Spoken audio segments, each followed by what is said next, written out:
Hey everyone, and welcome back to another video. Blizzard think they've went too far.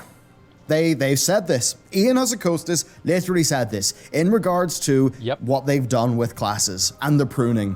He said that is it loud? Classes are the lens through which you play the game. And that's literally like 10 other fucking things that we've said. Like how many people in the community have said that exact same fucking thing? Louder. This should be fine. The classes are bad. That because the class is the lens through which you play the game, well, a bad class is pretty much going to ruin the enjoyment of the game for many people. And that they are beginning to agree with that, and that they thank people for their feedback. Louder? I'll make it a little bit louder. Very interesting to hear indeed. There's quite a lot to get into here. There's some very interesting comparisons with Classic and with Live, Spec identity versus class identity, and then also the fact that, we've literally heard a lot of these words before, but there is one kind of key difference this time around, and I think that's the thing we'll start with. So, we've heard Blizzard say they think they've went too far. We've been hearing that since, I believe, October, and then sporadically in interviews before that, just about things like class pruning. But that has typically not really happened in a super pre-prepared way. It's been things like the developer Q&As. Well, this comes from the Developer Insights video for patch 8.2 that was pre-recorded by Ian. It's probably and that does mean that they have control of the final edit. If they don't like something he ended up saying, they can take it out. So that's actually a really good point. That's a really good point. So there's no way, like, this is something that was basically pre-approved by Blizzard. This isn't, you know, an offhanded comment that Ian made in a Q&A or something like that. This is something that they consciously allowed to go out there in that specific form. So I never thought of that, but yeah, what Bellular was saying right now is very true. This is very much something that they have went on the record with. And they've not only just went on the record talking to Forbes or something like that, they've done it in the video they posted at the same time that they posted the 8.2 trailer. They've done it in something that essentially is a bit of marketing material for the 8.2 patch. So the fact that they've said these things in such a high-profile, prominent way, we could see that as a pretty large public commitment. And that's why I think it's important to talk to you about that today. So yes, Ian said they think they went too far in prior expansions, and that they were too focused on their measure of complexity and all of that, just being the number of buttons. Yeah, even though, and this is an example that he talked about, there were things like, say, alter time. Now, alter time, that could be used very well, or it could blow up in your face and get you killed. And that's what makes it fun. Which meant there was a really cool button. Okay, it had niche uses, it wasn't bound all the time, and perhaps because they just saw that wasn't a commonly bound button, they thought, we'll remove the button. And that's something that I think just about everyone who plays World of Warcraft has an example of, right? Something in your class that ended up being killed. Now, sure, from a hunter's perspective, I still miss the days of patch 5.2 and readiness and our crazy openers, and I get how some of that may have been a bit OP, but broadly speaking, yeah, I think we all have examples of some buttons that Blizzard just pruned away. I don't have an example. I have like a whole book, like all the warrior abilities that I don't have anymore. Like I don't have Mocking Blow, I don't have Challenging Shout, I don't have Interrupting Shout, I don't have my banners anymore, I don't have Shattering Throw, I don't think, do I have Sunder Armor anymore? No, I don't have Sunder Armor anymore, I don't have Heroic Strike, I don't have Intercept, I don't have, let's see, Stances, I don't have, I'm running out of fingers here, I don't have Blood Rage, I don't have Throwdown, okay, there, I'm out of fingers, I'm done. Like, there's so many fucking things. Well, you do still have Shield Block. Shield Slam? No, you still have Shield Slam too. Holy shit, man. Yeah, use your toes. Sorry, guys. I don't want to get banned. So that's the first thing that he talked. Oh, yeah, you can't shoot weapons. You can't shoot a weapon. Like, I literally have a bow. Like, do I have a bow or something that I can use? I have like some sort of like an arrow or a bow. There's no way I have a bow. It's like, all right, imagine, guys, listen. Imagine this is like a bow, right? And you pull the bow back, right? And like usually you'd pull the bow back and you'd be like this, right? And you'd shoot the arrow. Warriors, this is how warriors use bows. Oh! And then they do nothing. They do fucking nothing. Like, literally, they sit there and they hold the bow on one end of the bow, and then they just end up not even doing anything. They might as well just be hitting themselves. I'm serious. Didn't see that coming? Yeah, I know. That's smart, right? I love doing that shit, right? I do. I do. Only point is, like, it's so dumb. Like, warriors literally can't use bows. Like, give me a fucking break. Like, accurate for warrior players? Yeah, I'm serious. Like, I'd go on live right now, but I don't want to. But I'd go on live and show you guys. It's so stupid. About, and I think it's very good that he talked about that. He said that they'll be looking to reintroduce some buttons in the future, and I think for me it's less about reintroducing old buttons, and it's more that they maybe feel free to have just more niche buttons in the future and new designs. Yeah, so I that's hope definitely so. a good thing. But that's awesome. Not all though, because he did talk about something that I have really been feeling a lot lately, right? And that is spec identity over class identity. And there's a few different times where I've felt this, and I think it's an interesting insight. So when I was doing my class reviews for this patch, it really revealed to me something about the way that they're designing the game. And that was the first time that I felt it. And then the next time was playing Classic again. And the first thing that really strikes you with Classic is, I'm a mage. I'm not a fire mage, I'm not a frost mage, I'm not an arcane mage, I'm a mage. I'm a mage. I don't know why they don't. I think going back to that and making class identity more of a focus than spec identity will actually help casual players a lot, because it'll be easier for them to transition between specs. Like, this is like no troll or anything like that. That actually would be really good. Mage who's customizing, and I'm choosing which abilities from those schools of magic I want, but I'm a mage. Yes. Whereas right now, a fire mage is a fire mage, a frost mage is a frost mage. Yep. Their gameplay styles are entirely different. And that really is something that's been a big point of change. I think World of Warcraft has moved towards that more and more and more over time, to the point where really everyone plays 3 classes per character. That's just how different they are. But what's really happened, and this is kind of odd because Ian talked about the idea of, well, we could make some more abilities just generic and allow for more hybridization. He talked about thinking that hybridization is a strength, is a good thing, is fun, that people enjoy that, and I definitely agree with him. But I wish there were more hybrid classes in the game. I think in BC there was like rep paladins, arms warriors, and enhancement shamans were all hybrids. Like the main thing that they brought to the raid is how they would help the other members in the raid. And I thought that just made the game so much more interesting.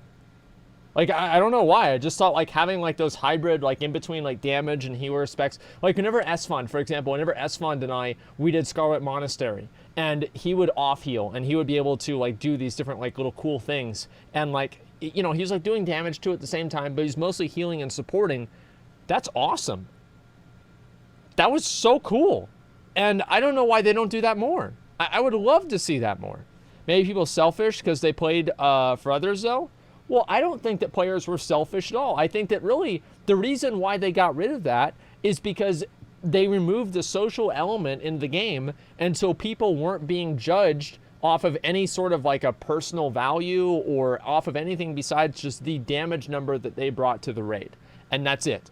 And so in them eroding the social aspects of the game, they made hybrid classes less possible to raid with, because you need a certain amount of trust and a certain amount of understanding that you have with people that are hybrid players, that you know, okay, well, this person's going to be able to bring this into the game or whatever, right? And it's like playing hybrid classes works much better whenever you're playing with people that you trust and that understand what you're trying to do.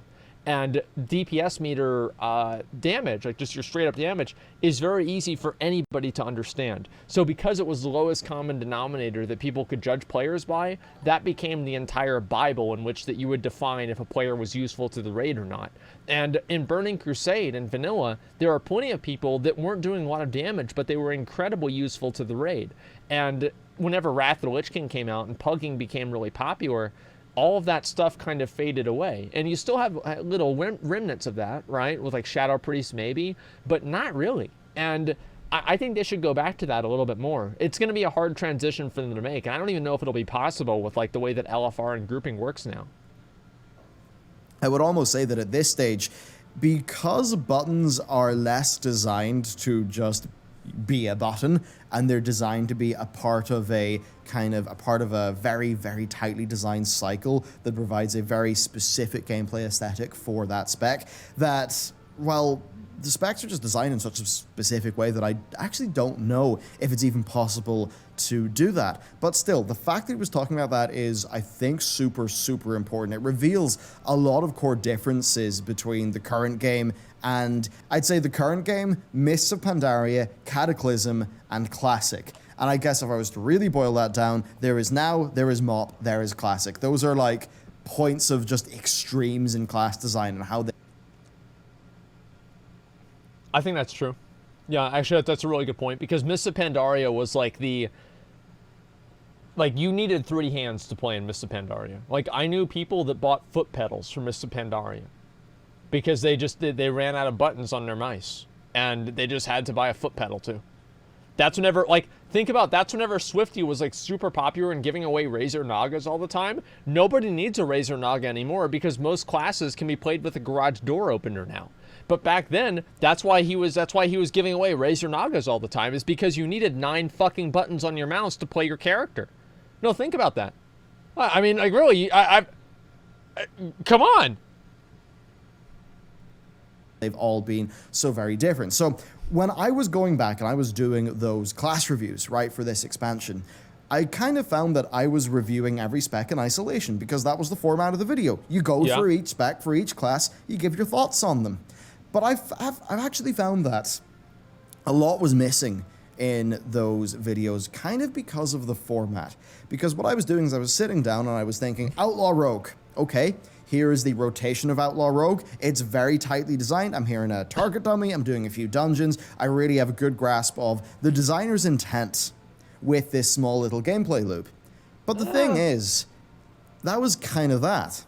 So within the bounds of my video, I'd just be saying, yeah, you know, within what they're trying to do here, this fire mage feels like a fire mage. This frost mage feels like a frost mage. We've got some decently impactful talent choices. Okay, yeah, all seems good. But doing that format entirely misses out a lot of the reason why a class is played. And this is, I think, what's really important, because I was sitting down there thinking, is this engaging gameplay, these buttons, right? Can I just sit down on a target dummy and, you know, do all my stuff? And I'll be like, yeah, okay, this is pretty good. But that's really missing out on the experience of playing a mage for 3 weeks and feeling like a damn mage. And that's really the thing that I think they've been missing. So hearing Ian talk about that is absolutely a fantastic thing to hear. That's what and we've that been waiting really is for. the contrast between now and between Classic, and even, you know, now and, say, Cataclysm, where... Do you guys think that these revelations that it seems like Blizzard is having are a result of them going back and playing Classic and seeing the feedback that they're getting from Classic?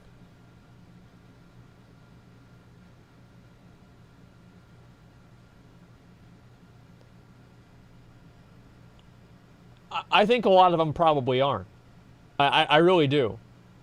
Classic is saving retail, and this is good. That's obviously a very good thing. Ian mentioned Classic multiple times, and it's an excuse to embrace it. I think they already knew the flaws. Well, I don't know. I mean, I really don't think so. Like, I honestly think that Blizzard's big problem is that they have a bunch of dads sitting in a room with closed doors agreeing with each other and telling each other how great they are. Like, that's the main problem that I think they have. They don't have people that are, you know, like really, really super hardcore players that are devs, and that makes sense, right? Because then they wouldn't have time to go to work. But the issue is that it feels like the game looks really good. Like, BFA is a really good game, theoretically. Like, theoretically, BFA would be amazing, right? The problem is that we're not living in a theoretical world. No, you guys don't think so. Really, you guys, okay, here, let me explain something to you. Okay, all right, buddy, here's what you're gonna do. So you're gonna spend 2 hours getting to level 10. And there are these 2 farms that are next to each other, but they're not really next to each other. It takes you about 5 minutes to go in between each farm. And you have to talk to one guy at a farm and then go back and talk to the other guy at the other farm.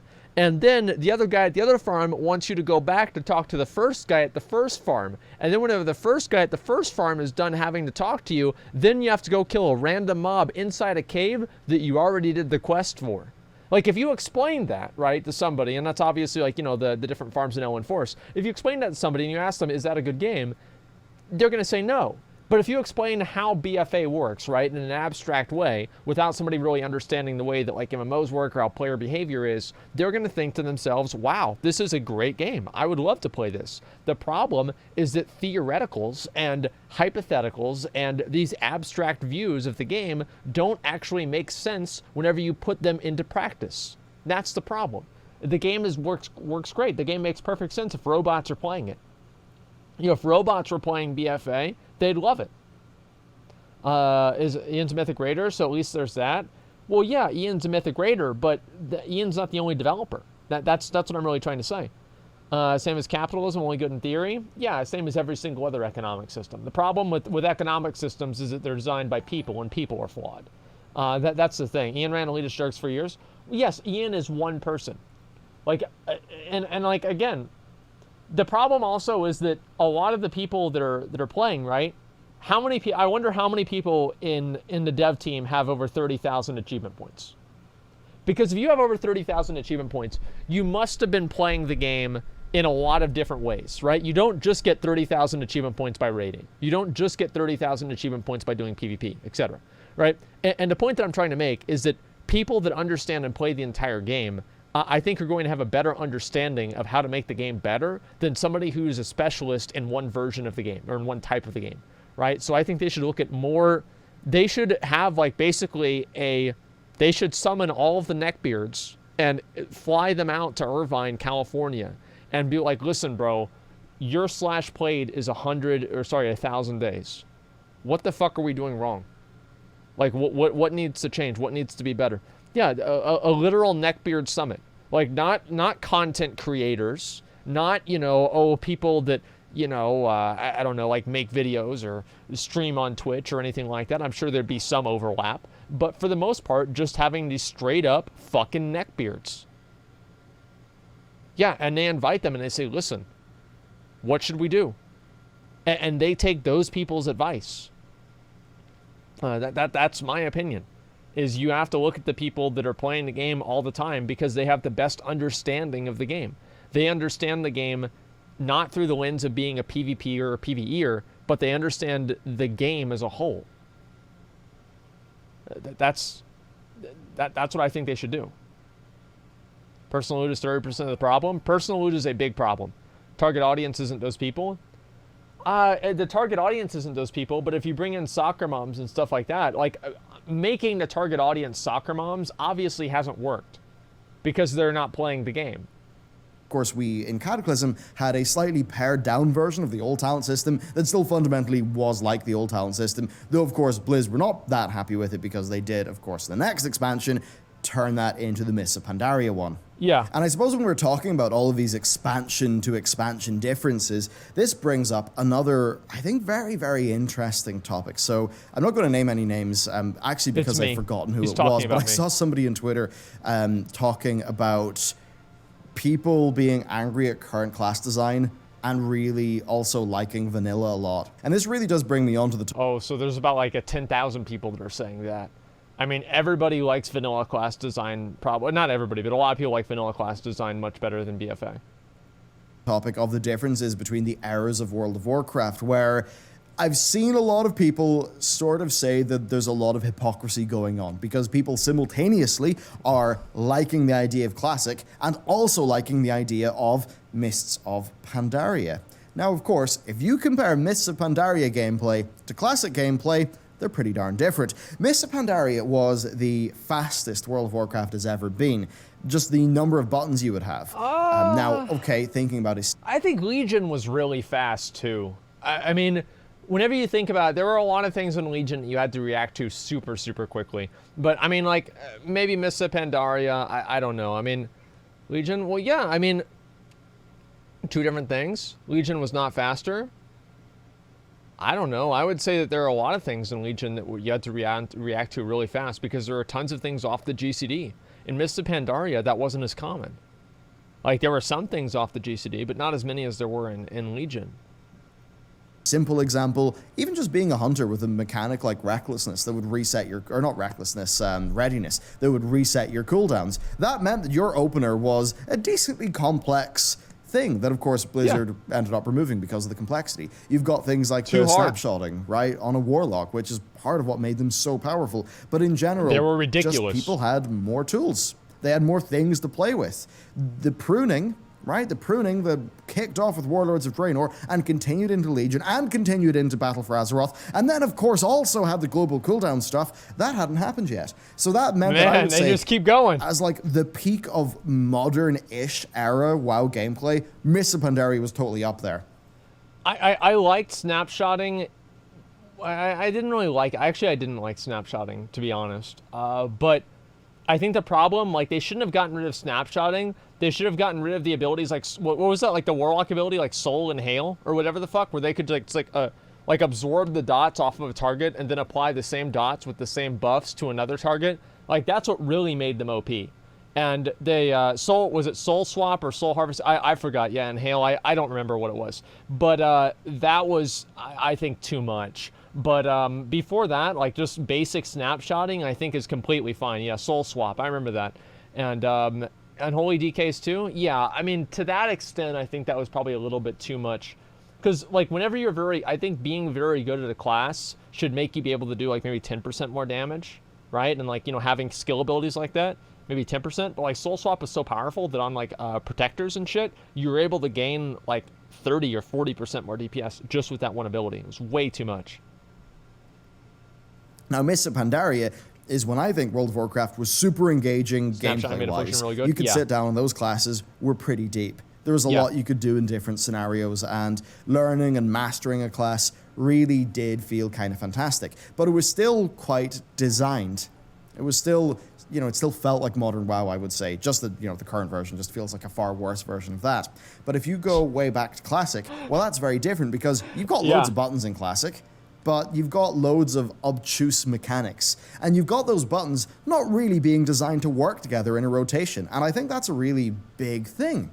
Now, a rotation is designed by a gameplay designer to be satisfying, to have a good rhythm. Look at a Fire Mage, look at a Frost Mage, right? It's all designed around rhythm, whereas back in the day, what was a rotation? I mean, I'm sure the designers tried to think of... What was a rotation? You want to know what the Frost Mage rotation was? Frostbolt.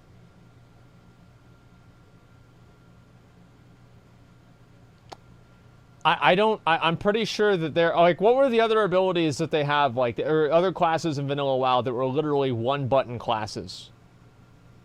I think it was, like, yeah, Shadow Bolt forever, Lightning Bolt, Warlock, I mean, and Warriors were easy, too. Like, as far as I know, it was, like, 3 abilities. You just held down Heroic Strike whenever you had a bunch of rage, you'd Whirlwind and Bloodthirst. Like, there's literally nothing else you could even fucking do. You just sit there. Rogue was 2 abilities. Yeah, Hunter was 3. Paladins, think about Paladins. They didn't have any. Like, they didn't have a rotate. They didn't do it. They didn't do it. They just attack. And, oh, so, no, they'd have to buff the raid. Yeah, so they'd buff the raid in between auto attacks. I mean, it's crazy. Yeah, auto attack Andy. Hey, I mean, like... Listen, I mean, that's the thing, but people, it's just... What the rotation would be, but the rotation would far more feel like, oh, it's someone from the Elitist Jerks Forum. And they've kind of worked out the mathematical best way to use this bizarre, janky toolkit that your class has, and how that works with other people's, you know, janky toolkits. And then you come together and you form a team. And I think that's a lot of what made just a kind of a good bonding experience with the limited mechanics that the classes had. And honestly, they're pretty jank designs. I mean, let's be real. Vanilla was no way perfect in class design, right? But what's interesting, I suppose, is now a lot of those Elitist Jerks forum posters are actually the people designing the classes. And you can really see a sort of shift in design mentality. A lot of those older abilities were just abilities thrown into the game that... Yeah? I mean...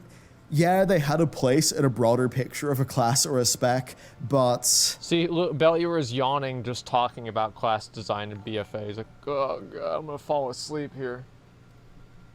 I suppose there were far fewer implicit assumptions in the design of those classes. Why do I say that? Well, the second you choose a fire mage, you're locked into a gameplay loop, and you have all of the abilities for that loop. Whereas in the old talent system and the old way the classes worked, you very much would just be picking and choosing things here and there. And for the designers, it was less about how do we just make a fire mage have this perfectly crafted loop of gameplay second to second, and it was more about what interesting sort of tools and decisions can we give the player, and then they work out the rotation for themselves. So I think that's a really key differentiator between the schools of design thought that have really led to the classes being the way that they are. Well, what he's saying is the difference between sandbox design and what they do now, right? Theme park design.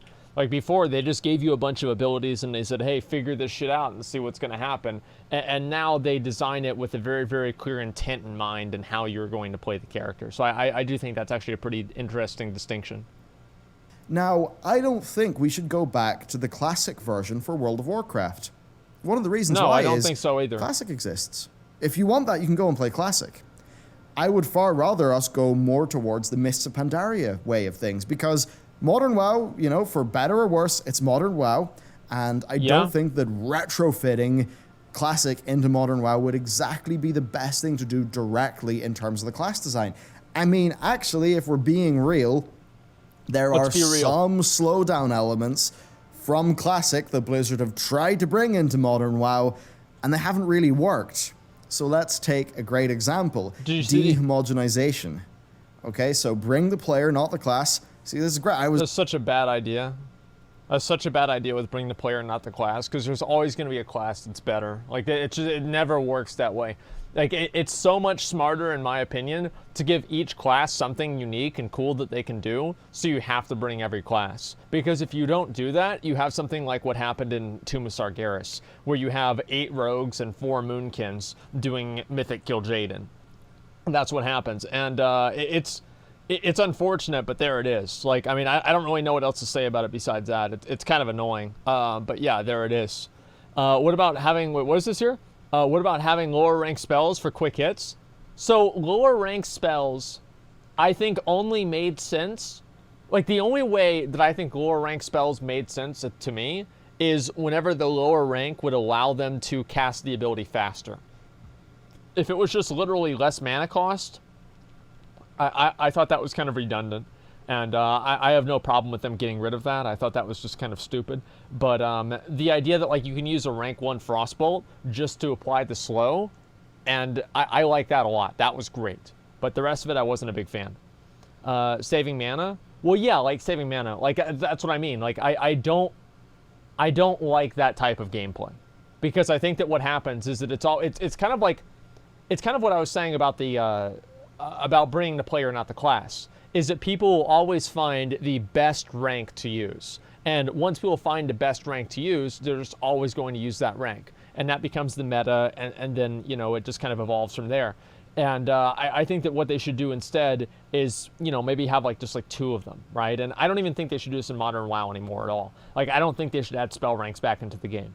It's something that was in Classic, and I don't think that it should return. I was around whenever I was listening to Wait, trade? What's the trade? Oh, I don't need this stuff. Oh, actually, I do. Maybe I do need a little bit of that. Wrong? Well, no. You guys have gotten way too far. Like, I don't know what's happened, but you guys have gotten way too dumb with this stuff about every single thing that was good, that happened in Classic was good. Like, the spell ranks and shit was dumb. Like, it added, a certain type of gameplay that was kind of interesting, but for the most part, Blizzard could do a better job in another way, right? It's your fault? No, it's you guys are just being way too nostalgic about this. Like, the Classic, the spell ranks were pointless. Like, Chaz Halo effect? I don't know, man. Casual goes 1200? Wrong, because once you started, in TBC, priests use 3 different greater healings in a rotation. Yeah, I think that's dumb. Personally, I do. And I don't think they should continue doing that. Isn't the point of Classic? Well, I just think that, there are some things, right? All I'm saying is that there are some things that should stay in Classic and other things that shouldn't. I think spell ranks are one of the things that should stay in Classic. Spell ranks are because of leveling, not endgame. Yeah. It wasn't even intended to be part of endgame. Blue Please episodes where Total Biscuit was ranting about bring the player, not the class. That was that was the good old days. But you know, that was a big change because way back in Classic or Vanilla and TBC, classes were not well rounded in their utility toolkits. But then over time, Blizzard kind of thought, you know what? No matter what class Jeff is bringing, Jeff should be able to come to the raid. So they just made sure that whatever Jeff's class was, it pretty much had all the utility you could possibly need.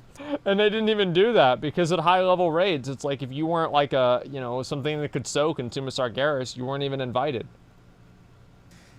And that's kind of how they designed the game. Bring Fucking the player, Jeff, not the class. dude. But then what do you see? And I mean, maybe the height of bring the player, not the class is Mr. Pandaria in a way where everyone is just an absolute superhero with so much power. Yep. Now, sure, there were still things like, as a hunter, I could, you know, use, I can't believe this, old aspect of the turtle. Oh, how embarrassing.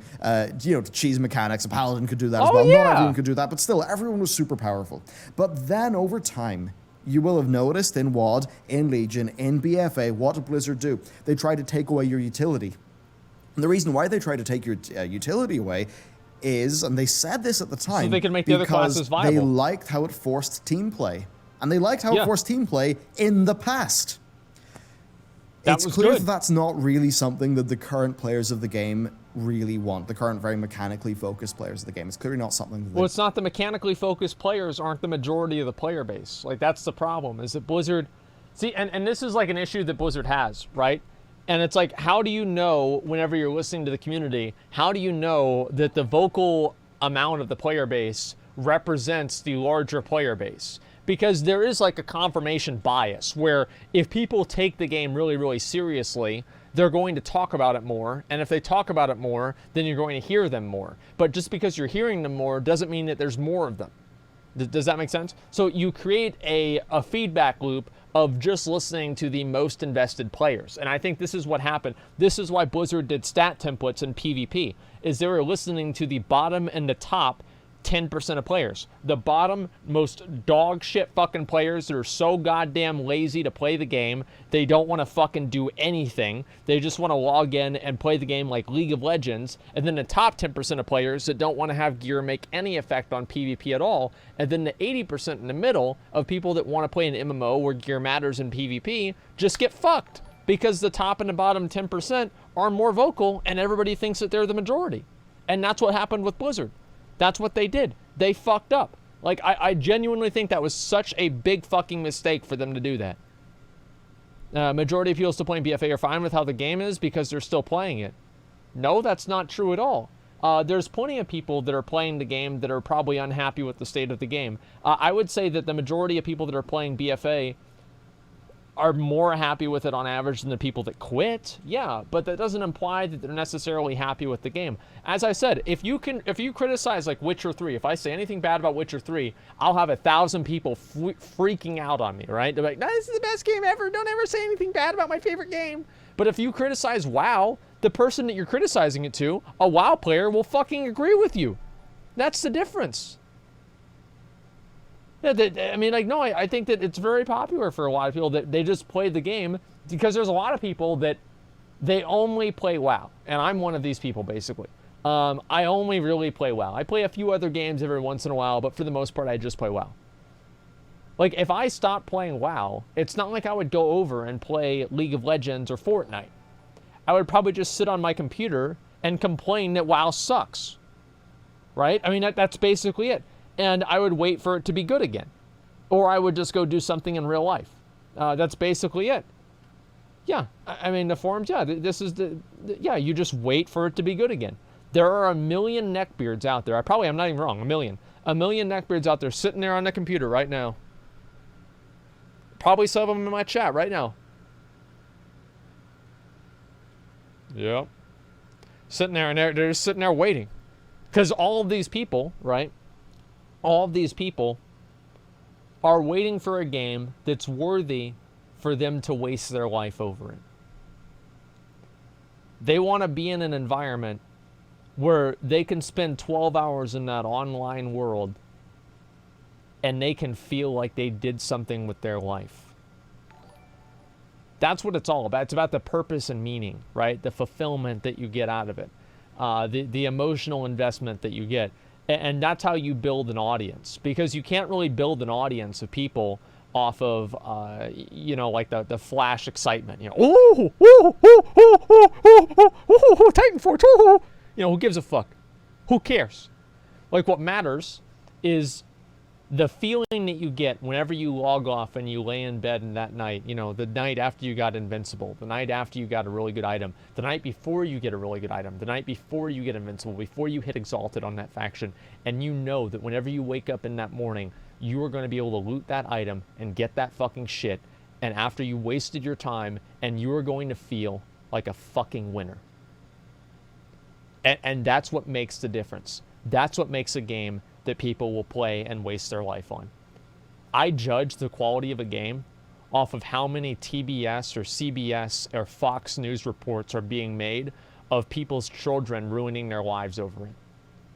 Look how great Fortnite is. Kids ruin their lives over Fortnite all the time. WoW used to be the exact same.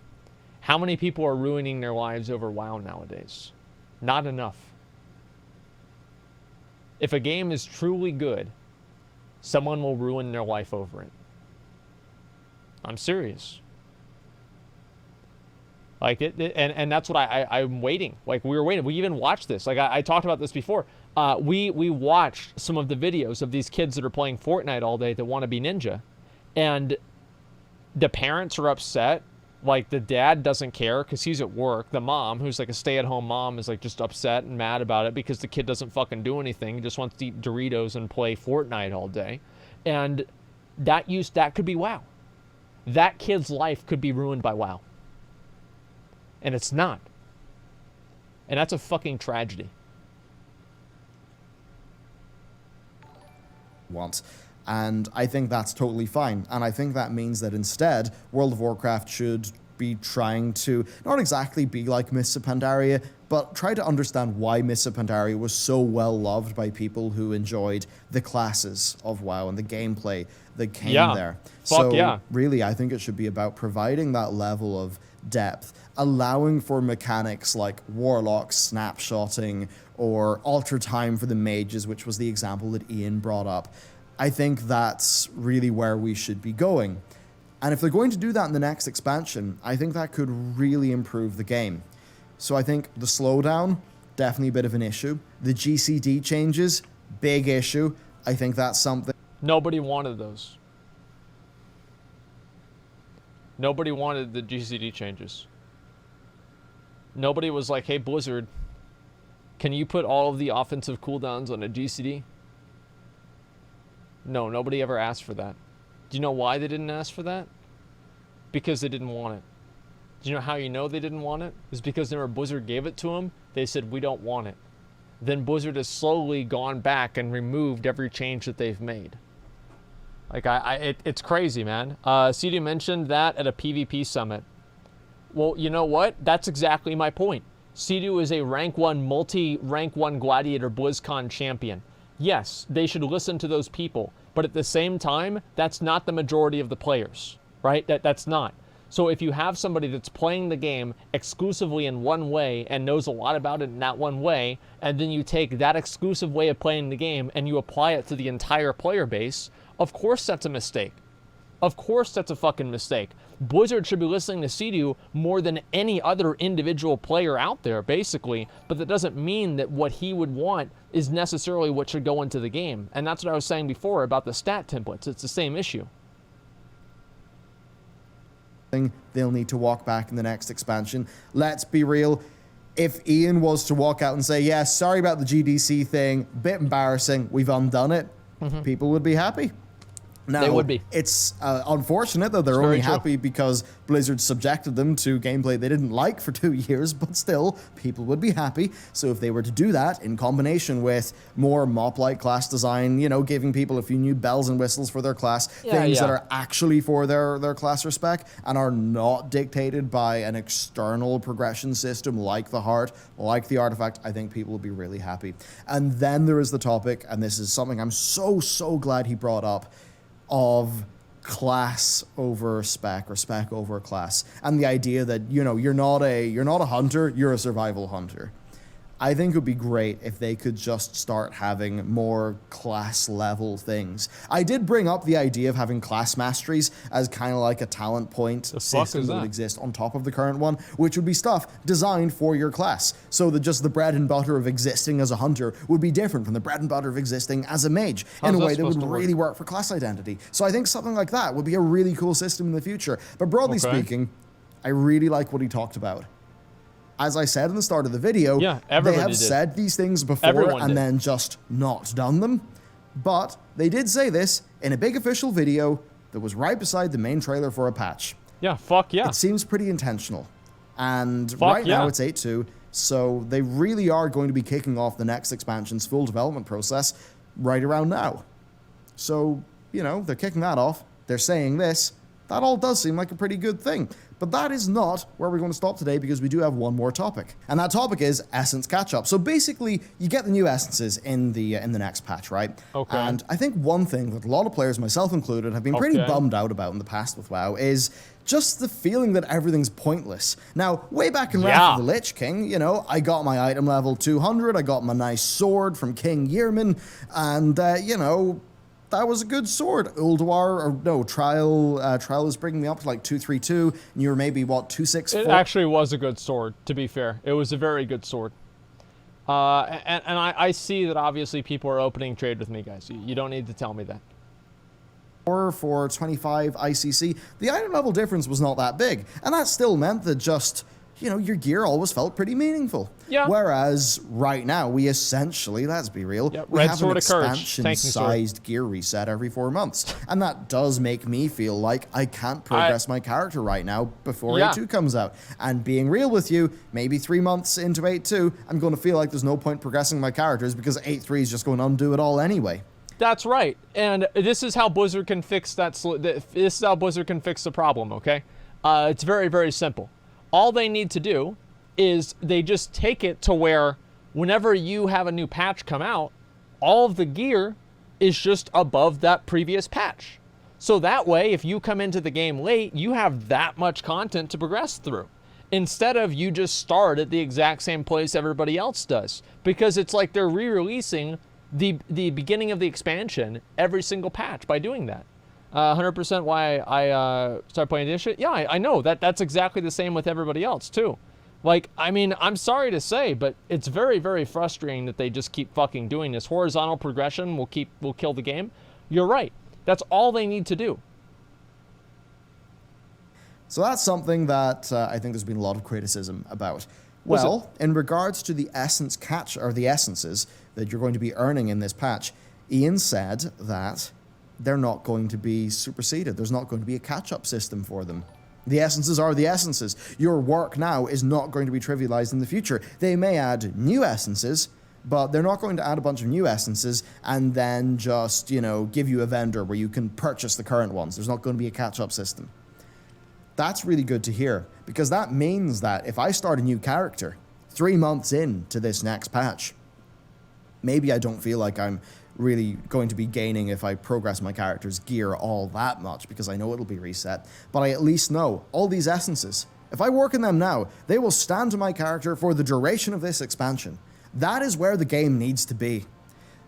And even though it is not game-wide and is just within the bounds of the Essence system, it's good to hear that they understand that. So, where does this video leave us? Honestly, it leaves us nowhere concrete, because these are just words. We need to see those words turn into action. What I will say is this. I like the sounds he's making. I like the things he's talking about. The direction, right? They're moving in that direction more. That would be a good thing. I think the comparisons between MOP and Classic and today are super interesting, and I think we can learn the right lessons from all of those things and move forward in a way that will genuinely make WoW a hell of a lot better. Fundamentally, it's what Ian said.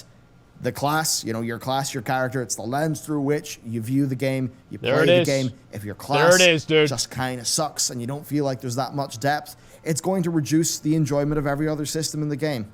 The fact that they know that, the fact they're making big public noises about that, very good thing indeed. So, I want to end this video by asking you, what would you like to see for your class, for your spec?